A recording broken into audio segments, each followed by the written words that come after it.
North east Africa, Sudan.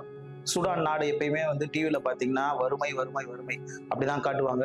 ரொம்ப சாப்பாடுக்கே கஷ்டப்படுற குழந்தைகளை காட்டுவாங்க. அது மாதிரி நாட்டுல நடக்கிற ஒரு அக்கிரமம் தான் இப்போ நார்த் ஈஸ்ட் ஆப்பிரிக்கால கண்ட்ரி வந்து ரெண்டா பிரிஞ்சிருச்சுங்க. RSFன்னு ஒரு கும்பலும் சூடான் நாட்டு ஆர்மியும் பயங்கரமா சண்டை போட்டுக்கிறாங்க. இதுல பாதிக்கப்படுறது ஒருத்தர் 2 பேர் கிடையாது, 2 லட்சம் மக்களை கொண்டு இருக்காங்க.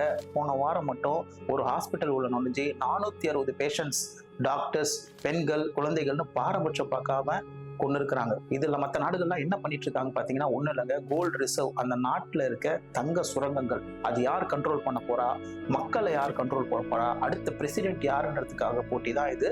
அல்-ஃபஷார் என்ற ஒரு ஸ்டேட்டை வந்து லாஸ்ட் வீக் வந்து RSF என்ற ஒரு இயக்கம் வந்து அதை வந்து பாத்தீங்கன்னா ஃபுல்லா கண்ட்ரோல் எடுத்துட்டாங்க. அது உள்ள பாத்தீங்கன்னா 2 லட்சம் 3 லட்சம் பேர் இருக்காங்க. அவங்க நிலைமை என்ன ஆச்சுன்னு தெரியல. மற்ற நாடுகளுக்கு வந்து இது பார்க்கக்கூடாதுன்றதுக்காக wifi, net, internet, mobile network எல்லாத்தையும் ஸ்டாப் பண்ணிட்டாங்க. போட்டோ ஜாமெட்ரி என்ற ஒரு சிஸ்டம் யூஸ் பண்ணி சேட்டலைட் மூலியமா அந்த சூடான் நாட்டை பார்க்கும்போது, அந்த அல்-ஃபஷார் என்ற இதுவை பார்க்கும்போது ஃபுல்லா ரத்த கரையா தெரியுதுங்க. கூகுள் மேப்ல நம்ம ஊரை பார்த்தீங்கன்னா ரோடு தெரியும், ஸ்ட்ரீட் தெரியும், வீடுகள் தெரியும், பில்டிங்ஸ் தெரியும். அங்க வந்து ரத்த கரைகள் தெரியுது. கூகுள் மேப்ல இருந்து பார்க்கும்போது ரத்த கரை தெரியுது. அப்போ பாருங்க எந்த அளவுக்கு பாதிக்கப்பட்டிருக்காங்க.